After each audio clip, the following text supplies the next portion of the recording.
Hello, I'm Avon. At my sister's anniversary celebration, she passed me a drink, grinning as if it symbolized reconciliation. But I witnessed her murmur to the bartender. I noticed the second glass. She desired me confused, helpless, vanished. So I executed a silent switch and observed her flawless evening crumble. They deleted my identity from invitations, speeches, even family photographs. But the beverage became her final error. Because when quietness fails, the truth finds a method of shouting back. Before we begin, what hour are you tuning in and from where? Share it in the comments. Because this isn't merely about betrayal. It's about what occurs when the silent one ceases remaining silent. The text arrived at 7:43 p.m. on a Thursday evening in the family group chat. Valora had labeled it, "A Night to Remember." I touched the image. A pastel-tinted invitation decorated with golden filigree. Please join us in celebrating Valora and Grant's 10th anniversary. I scanned the roster of hosts. Hosted by the Ridley and Thatch families. No reference to me. Not on the host line. Not in the RSVP section. Not anywhere. I gazed at it longer than necessary. My identity wasn't overlooked. It was intentionally excluded. Then Mom responded with a heart emoji and, "Can't wait to see everyone all dressed up." My chest constricted. Everyone. I suppose that indicated everyone else. Still, I typed, "I'll be there." Not because I wished to be, but because I needed to be. That's what self-respect resembles sometimes.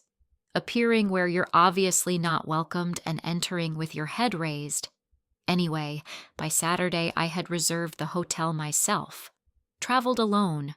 No +1. Not that anyone inquired. Charlotte appeared the same. Refined, courteous like Valora. Every corner of the city seemed like it had been designed for Instagram. Precisely planted flower beds, swept sidewalks, welcoming doormen.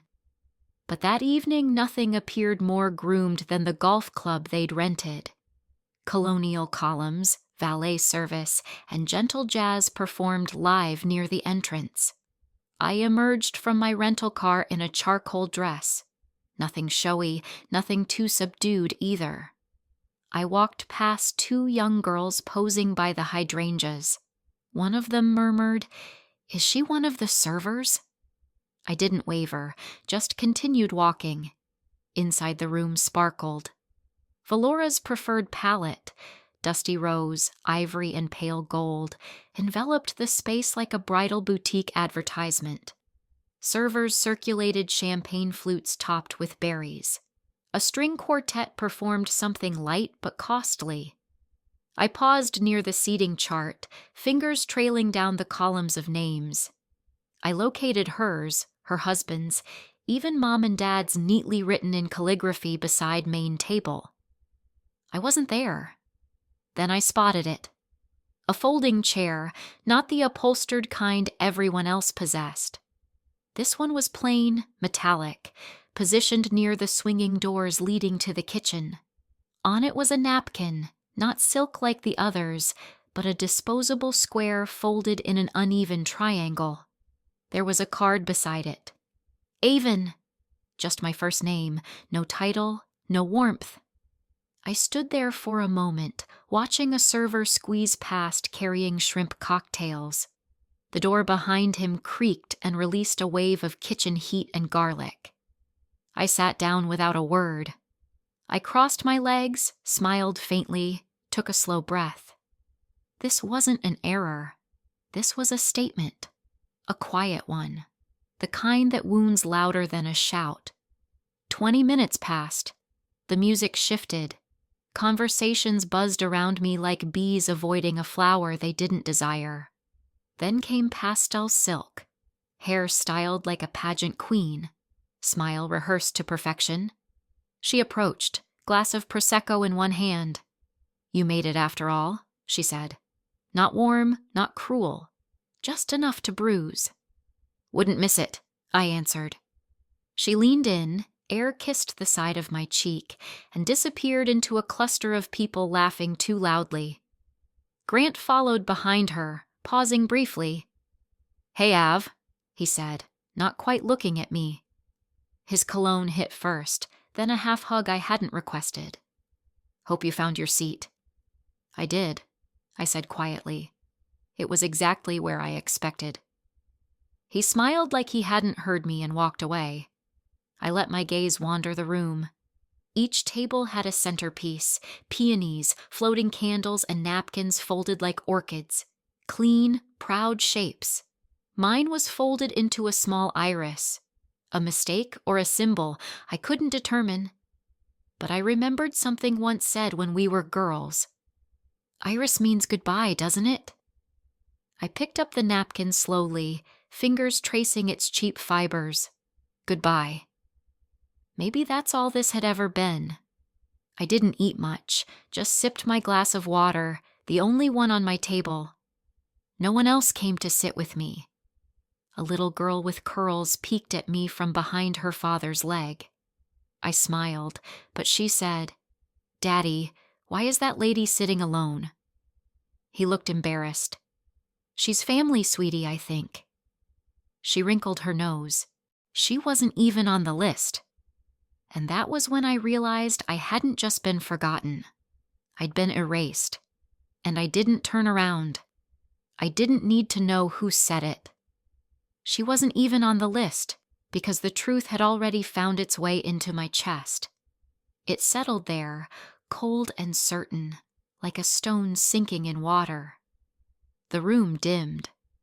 A soft chime rang through the air, calling everyone's attention toward the head table. Someone lowered the lights while a projector flickered on.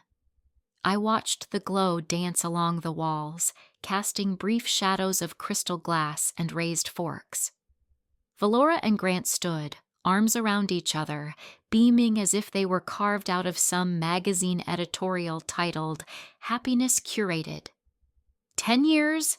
Valora began, her voice clear, smooth, confident. 10 years of building a life with this incredible man. Applause. Grant took over next, recounting memories of their first apartment, struggles with the foundation they started, and then, of course, their rise. They started naming names. To our parents who gave us everything, to Grant's brother who helped us design the early Grant models, to Danica who introduced us to our first investor, and to all the friends and family who made this dream possible. The word family echoed. Generic, unspecified, clean. I sat still, straight-backed, waiting. But my name didn't come. Not a whisper, not a nod, nothing. And yet my signature was still on the loan that got their nonprofit approved. My emergency transfer had once kept their mortgage afloat during the 2008 crunch. When they needed someone to vouch for their credibility, it had been my job title, Director of Programming for a statewide literacy nonprofit, that anchored their proposal. But now I was no longer part of their origin story. The room clapped. Some turned to glance at me. Brief, awkward flickers of pity or confusion, but no one said anything. I smiled anyway, because that's what you do when the floor shifts beneath you. You pretend you meant to fall. A server passed by offering more champagne. I declined, standing to stretch my legs. A new line had formed near the display table. People were dropping off gifts and hugging Valora, offering congratulations. I kept my distance, observing from the side until I noticed the box, the one I had spent 3 weeks planning. It was wrapped in ivory paper, tied with a deep plum ribbon, the same shade Valora wore the day of her engagement party. Inside was a custom bronze sculpture, engraved with her favorite quote from their wedding vows, to build a world where no one feels less. I'd commissioned it from a local artist in Asheville. A quiet piece, intentional. And now I watched as Grant unwrapped it, smiled, and held it up. "Wow," he said loud enough for the room to hear. "Danica, this is stunning." Danica, standing 2 guests back, froze. Her smile hesitated. She looked around, unsure, then chuckled nervously. "Oh, sure." He moved on. My name had been swapped off the tag, overwritten. I didn't say a word. I didn't flinch, but something in my spine locked into place. I wasn't being erased by mistake. This was deliberate, rehearsed. I turned away from the gift table and made my way to the bar. A cousin, Sophie I think, sidled up beside me while the bartender mixed something fluorescent. "It's so sweet of you to come," she said, "especially after everything." I paused. "What everything?" She blinked. "Oh, nothing. Just, all the tension. I mean, you're like extended family now, right? I just think it's great you're still close." Extended family. I gave her a smile that didn't reach my eyes. "Cheers to that," I said, lifting my glass of water. She clinked hers and wandered off. And there it was, the thing I hadn't wanted to admit. They had redrawn the boundaries, moved the furniture of belonging until there wasn't a place left for me. I stepped outside onto the balcony. Cool night air brushed my skin, and the sounds of the party dulled behind the glass. I leaned on the rail, watching the flicker of string lights reflecting on the surface of the country club's artificial pond. I pulled out my phone. No missed calls, no unread messages, no texts from Valora in months. I whispered it to myself, not angry, not even bitter, just tired. So this is how they closed the door without ever slamming it. Then, just as I was about to leave, I caught a movement in the corner of the patio. Valora. She was standing by the bartender's station, speaking low, her posture deliberate. She was holding 2 drinks. She handed one off, then held the other just long enough to tap her fingernail against the rim twice. The bartender nodded, and that's when it hit me. I stepped back inside, the echo of laughter greeting me like a slap. I didn't flinch. Valora was exactly where I'd left her, just past the corner of the bar, poised in a way that made it look casual, except I knew her tells. The tilt of her head, the way she pressed her lips when she wanted something to go unnoticed. She caught my eye, smiled wide, and raised a glass.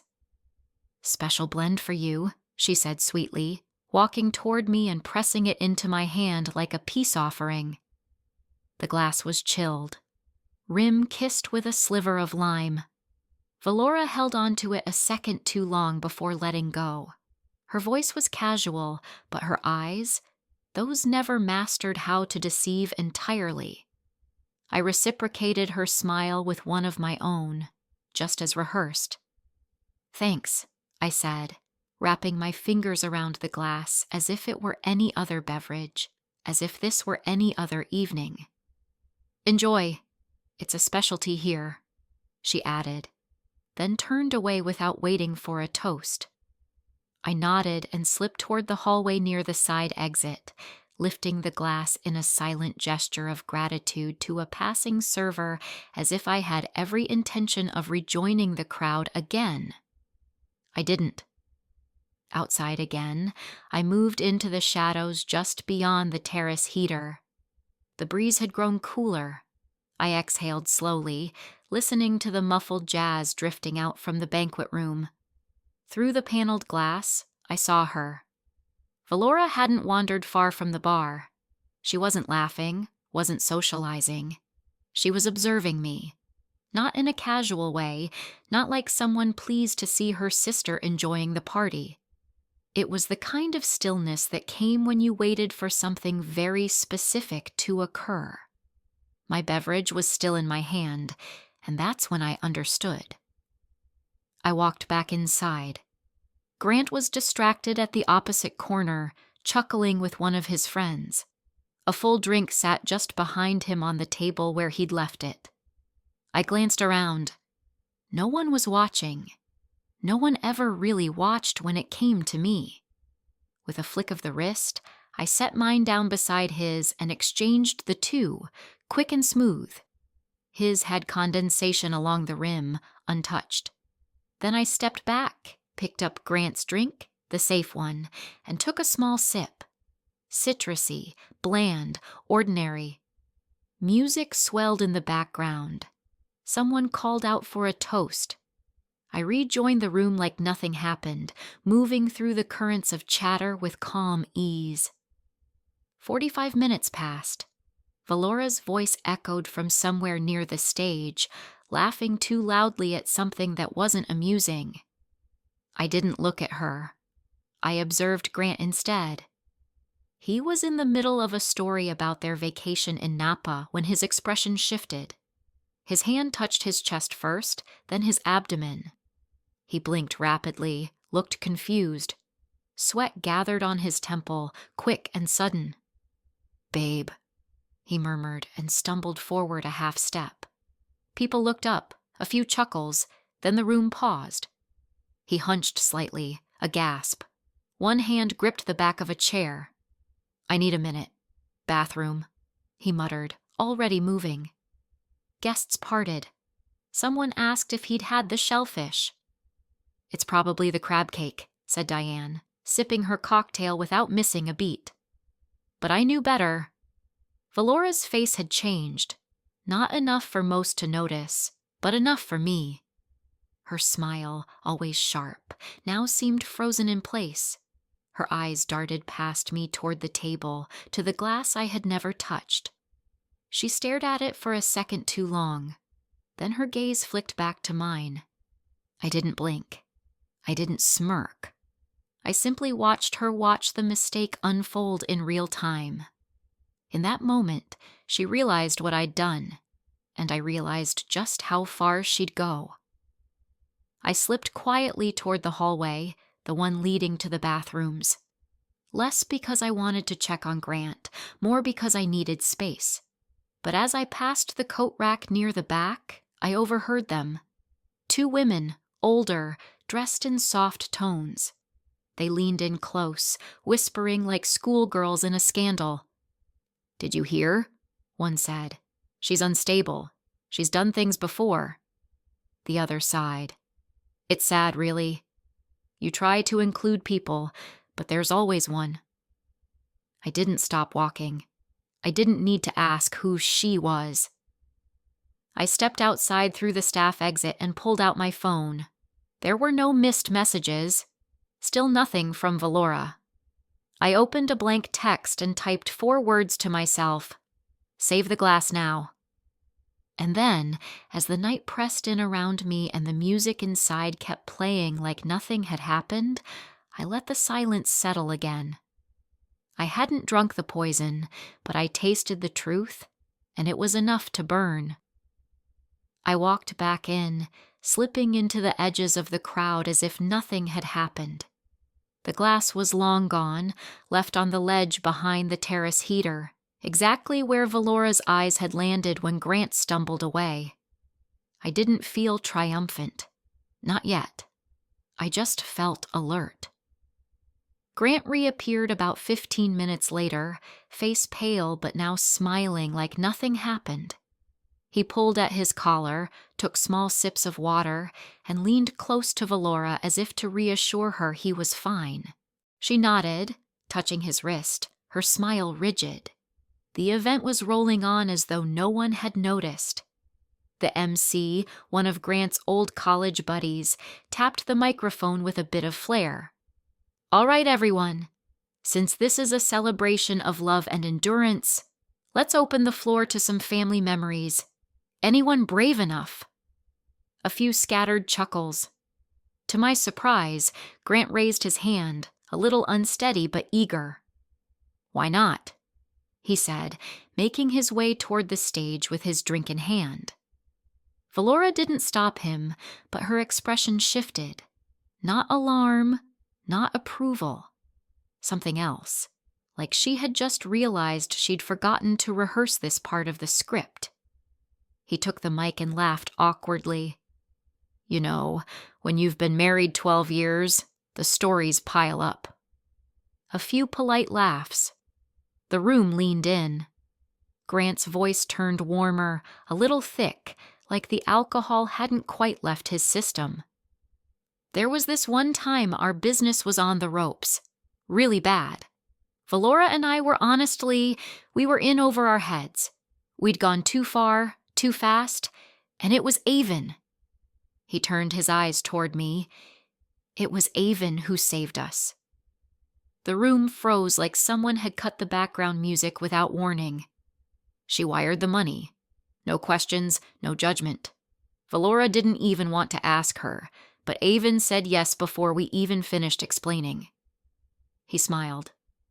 I've never forgotten that. I didn't move. My wine glass stayed anchored on the table, fingers loose around the stem. Every head turned now toward me. It was quiet in that strange way, like the moment right before thunder. Then a round of awkward claps, some murmurs, a cough from the back. Valora's eyes were locked on Grant, her smile gone. Not anger exactly, but she looked like someone whose favorite vase had just been knocked off the shelf in front of guests. Grant gave a little bow and returned to their table. I sat still. He hadn't meant to. He wasn't confessing out of guilt. It had slipped, and that made it worse. The truth had floated out unfiltered, raw, real, and impossible to ignore. That was the moment something started breaking, not with a shout, with a crack from beneath. Later, after the dancing had resumed and the tension had been swallowed by red wine and cake, I stepped away from the noise and wandered toward the side garden where the kids were playing under fairy lights. I stood beneath a trellis, watching them chase bubbles. A small hand tugged my dress. I looked down into the wide, curious eyes of Valora's daughter, Elise. Her curls bounced when she tilted her head. "Are you one of the helpers?" she asked sweetly. "Mommy says this party's just for family." My throat tightened, but I smiled. I bent down to her height and smoothed her hair. "I used to be," I said. She beamed and ran off to join the others. And just like that, more than Grant's speech, more than the drink, I felt something crack open. I wasn't being ignored anymore.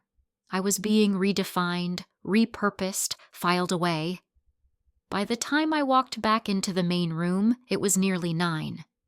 The room had softened again, some guests saying goodbyes, others lingering near the dessert tables. Valora found me first. She slid beside me with a calm that was practiced. "You okay?" she asked, eyes bright, voice laced with feigned concern.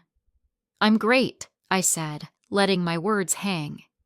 She tilted her head slightly. "You didn't finish the drink I gave you." I let that hang longer, then leaned in close enough that only she could hear. "No," I said gently, "but your husband did." Valora's smile didn't vanish completely, but it stopped meaning anything. She blinked once. I walked past her and took a seat by the piano. Not to play, just to be seen, present, quiet. If I walked out now, they'd win. So instead, I stayed and let them make the next mistake. So I stayed. I sat with my back straight and my mouth closed, refusing to be the one who flinched first. I watched the room shift back into laughter, watched plates of lemon tart pass, watched Valora sip from a fresh glass of wine as if nothing had happened, until it did. Just before the final toasts, just as someone was dimming the lights again for a closing montage, Valora stood. She didn't tap the microphone. She didn't clear her throat. She just spoke like a teacher scolding a classroom she still expected obedience from. "I know tonight's meant to be joyful," she said, her voice tight and high like a string stretched too far. "But I can't ignore what's just happened." The room quieted instantly. Forks paused midair. Even the quartet lowered their instruments. She looked down, nodded toward Grant, who still looked pale, and placed a hand over her heart. My husband almost collapsed. Something was not right, and we've traced it back to the drinks. She didn't say my name. She didn't have to. I gave someone something kind, a gesture of trust, and her voice cracked just a little enough to sound rehearsed, turned it into a weapon. Gasps bloomed like poppies. Someone dropped a spoon. Grant's face dropped further into confusion. He shifted in his seat, half recovering from whatever was still crawling under his skin, and opened his mouth but closed it again. She hadn't cleared this with him. All eyes turned to me, and I realized this was always the plan. Or maybe not always, but once she saw Grant fall apart, she adjusted. She sharpened the story. She needed a villain. So here I was. I didn't rise. I didn't speak. I kept my hands folded in my lap. And for the first time that night, I let myself feel it fully. The weight of collective silence. No one spoke up for me. Not Grant, not Diane, not even my own father sitting 2 tables down, eyes trained on his folded napkin like it was scripture. This was the real drink they handed me. Humiliation served cold in front of everyone. The MC, visibly shaken, tried to redirect after a few beats. Well, okay then. Maybe we should get back to the slideshow and celebrate a little more. It was awkward. It worked for now. I slipped out. Not because I was fleeing, because I needed to breathe. Down a side corridor near the AV station, a kid in his 20s was hunched over a laptop, fiddling with the projector's playlist. He looked up as I passed. Hey, wait. You're Avon, right? I nodded. I think I've got you in the system. I mean, I had you. He turned the laptop toward me. Valora gave me the final photo set, but I thought I remembered seeing you in some of the earlier versions. He clicked through the photos one after another. Family barbecues, 4th of July, hospital visit after Dad's heart scare. And I was gone. Not cropped, not blurred, removed. In one picture, my shoulder was still visible, awkward, like I'd been in the way of something prettier. But everything else, gone. That's not a mistake, I whispered. He said nothing, just looked uncomfortable, like a waiter who'd just spilled something on a widow and didn't know what napkin to grab first. I thanked him and left. I found the nearest women's room and locked myself in the farthest stall. No sobs, just release. Tears came fast, hot, but my hands stayed clenched. I looked at myself in the mirror when I was done. Eyes puffy, lip trembling, hair immaculate. This is what a razor looks like, I said out loud. And then my phone buzzed. Unknown number, just a single message. I saw what happened and I have footage. It's not the first time she's done this. No name, but it was enough. Because just like that, the story shifted. Not in their favor. Not this time. After I wiped my eyes and steadied my hands, I stepped into the hallway where voices still buzzed and heels clicked like nothing had shifted. But for me, everything had. And something about that message, that one message, lit a part of me that hadn't burned in years. I slipped into the coat closet, closed the door behind me, sat on the bench, opened the video file. It loaded slowly. My thumb tapped against my knee, not out of nerves but timing. The screen flickered. A silent video began. Dimly lit bar. Valora in that signature silk dress. Back to the camera, but her profile unmistakable. She pulled something from her clutch, tipped it quickly into a flute of champagne, spoke to the bartender, leaning in. He nodded. She looked around, then gestured toward the dining area. The timestamp didn't lie. 8:42 p.m. Exactly when I saw her offer the drink just for me. Another clip followed. Grant, mid-laugh, accepting the flute, tipping it back in one swift celebratory gulp. A third clip. Valora, off to the side, speaking to a woman I didn't recognize, her hand fluttering as if dismissing something. She was supposed to be too dizzy to ruin anything. I paused the video, stared at the screen. I should have felt rage, but what I felt was precision. Clean, cold, like everything that had been swirling finally snapped into a line. My phone buzzed again. This time no name, but a second message. Check your investments. I already knew where to look. I'd helped Grant get that business off the ground years ago, wrote the first check myself. Not because he asked, but because Valora looked me in the eyes one night over dinner and said, "If this works out, it'll lift us all." Back home, I'd filed the originals, but I had a scanned copy of the initial agreement saved in my cloud. I opened it. My name, clear as day, Avon Ridley, 33% silent investor. Then I pulled up the updated version from last year when they refinanced. No mention of me, just a footnote from the lawyer. Per your request. Removed silent investor reference, June 2021. I didn't feel dizzy. I felt documented. My mouth went dry, but not from grief, from clarity. I wasn't just being cut out socially. I'd been erased on paper, legally, intentionally.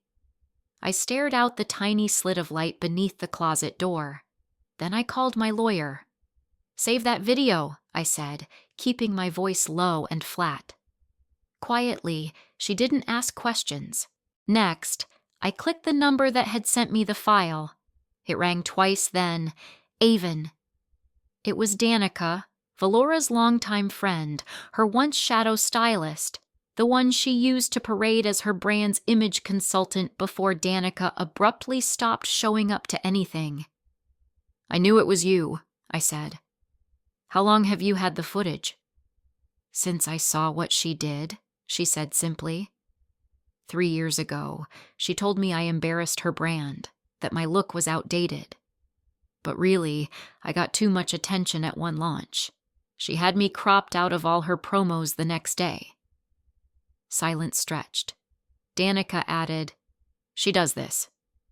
Quiet war, pretty knives, and people let her because she smiles when she cuts."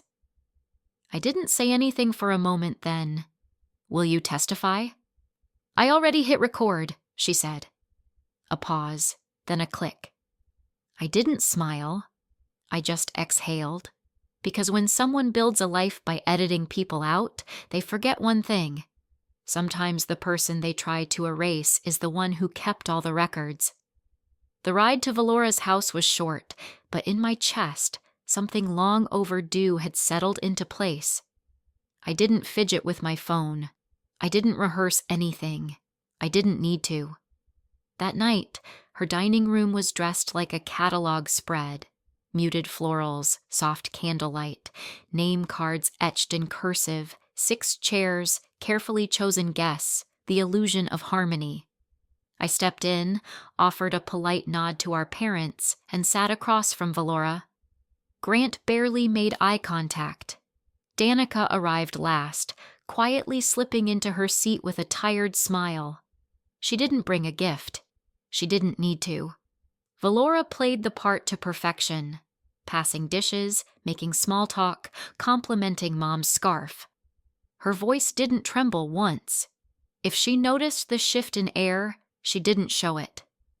We got through dinner without incident, but it was the silence that made the forks heavier.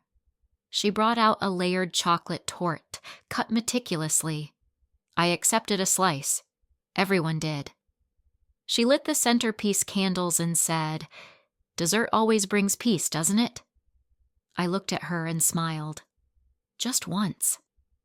Then, without a word, I reached into my bag, pulled out my phone, slid the remote across the table, the one that connected to the flat screen behind us.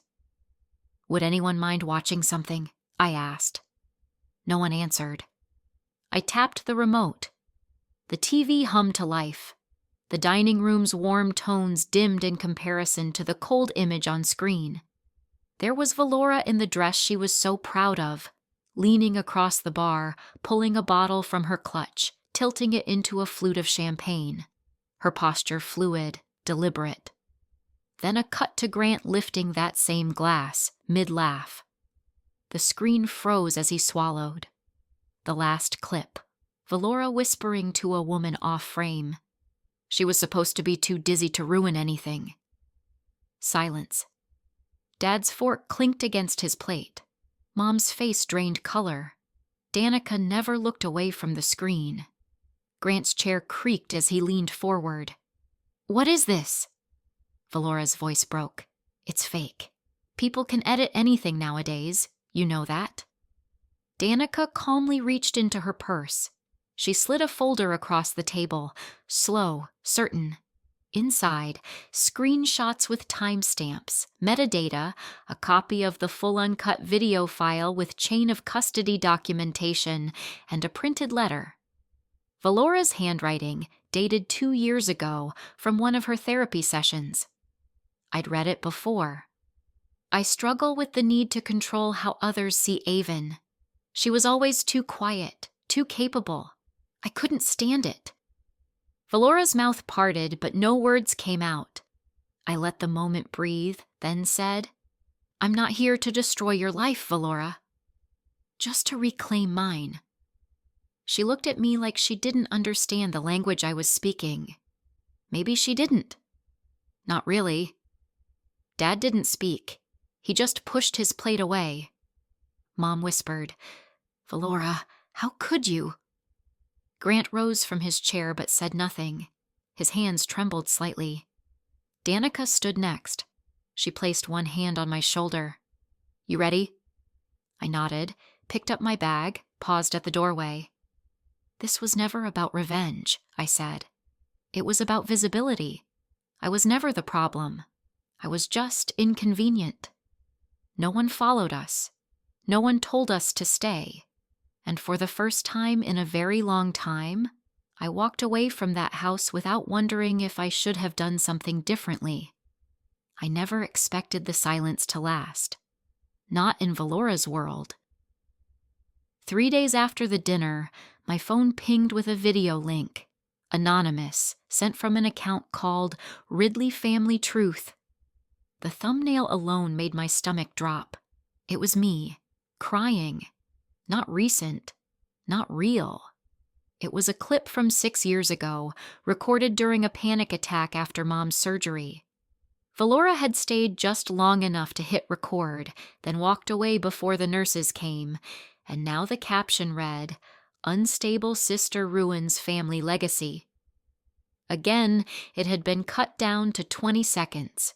No context, no audio beyond my ragged breathing.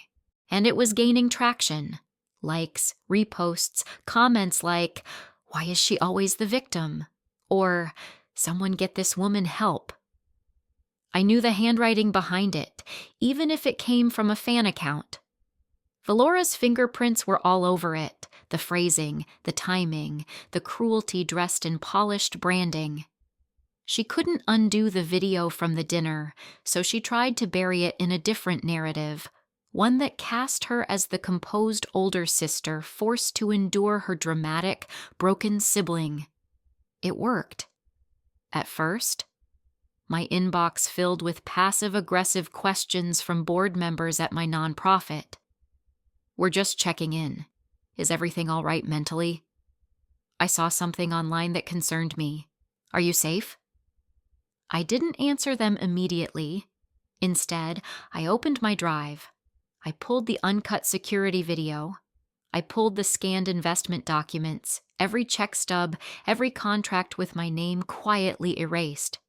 I pulled the therapy letter Valora once left in a shared folder back when she still believed in healing. If she ever speaks, we're done. She'd written in a voice memo after an argument. I'd kept that too. And I wrote, "Not for vengeance, not even for vindication." I wrote because silence hadn't saved me. The essay I sent to local press, a few trusted bloggers, and one longtime donor started simply, "I was never a threat to the family legacy. I just refused to be erased from it." Attached were files, proofs, screenshots, receipts, and the voice memo. It was shared widely within hours. No drama, no shouting, just documentation. Valora responded by going dark. Her social media accounts vanished overnight. But the damage was done, not because I had tried to destroy her, but because I had simply told the truth.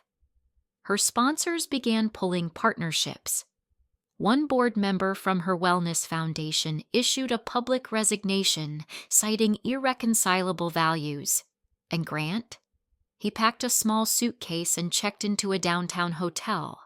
No dramatic farewell, no explanation. He didn't even return her call the night I saw her sobbing alone in her car. It would have hurt me once. It would have made me feel pity. But not now. Not after everything. Instead, I opened a new email, one that had landed that morning in my inbox. Subject line, "Thank you. I watched you stay quiet for years. I watched them spin your absence into a story that made them look better. Watching you speak now is everything. Please don't stop." I leaned back, staring at the screen, not smiling, not crying, just breathing. Because finally, the air felt like mine again. The air that morning carried a stillness I hadn't felt in years.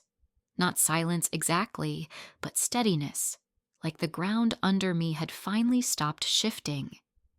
I arrived early, before the first guest. The multi-purpose hall we'd rented wasn't opulent, but it was ours.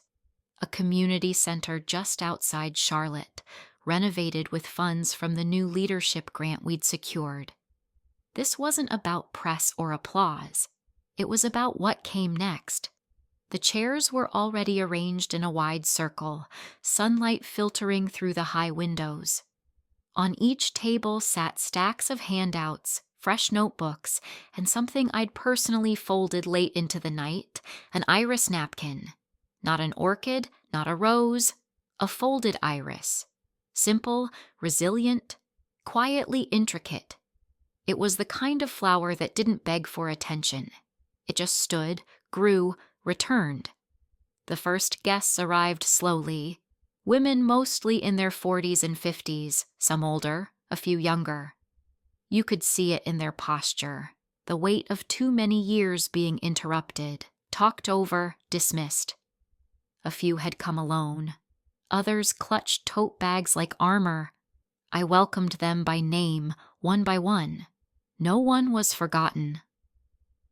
By the time I stepped up to the small podium we'd set up near the front, every seat was filled. I didn't use a microphone. I wanted my voice to meet them without filters. "Thank you for being here," I said, steady, clear. "This room is built by women who know what it feels like to disappear and choose not to." I paused, watching eyes meet mine, some blinking back tears, others just nodding. "This isn't a speech," I continued. "It's a beginning." There was a ripple of quiet agreement. And then, because the universe loves irony, a floral delivery was brought in. Purple irises, no card at first, just a blank envelope. I opened it. The message inside was handwritten. "You stood still when the world pushed.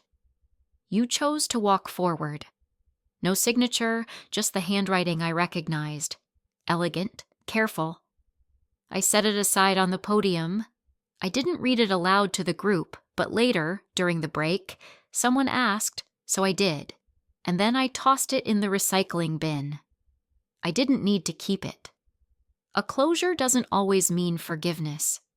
Sometimes it just means the door no longer opens both ways.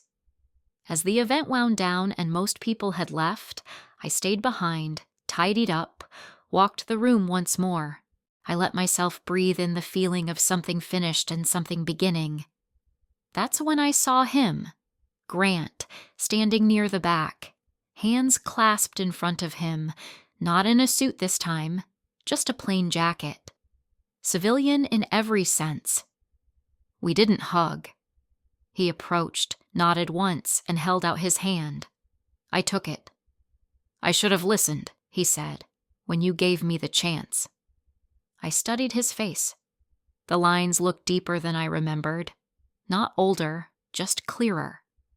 Some truths need silence to bloom, I said, but they still need sunlight. He nodded again and left without asking for anything. No apology, no performance. And that, strangely, was enough. I stayed behind another hour, sat at the last table near the windows, watching the sky burn soft orange and gold. A girl wandered over, maybe 8 or 9. She'd been there with her grandmother, one of the attendees. She tilted her head. "Are you the lady who built this place?" I smiled. "One of many." She looked down at the napkin by her plate, fingering the folds. "It's pretty," she said. "It's an iris," I told her. "We fold them to remember." "Remember what?" "The ones who were left out," I said, and brought themselves back in. She nodded like it made perfect sense. Maybe it did. She walked off. I stayed a few minutes longer, not waiting, just being. Sometimes the best way to write your story is to stop waiting for someone else to include you in theirs.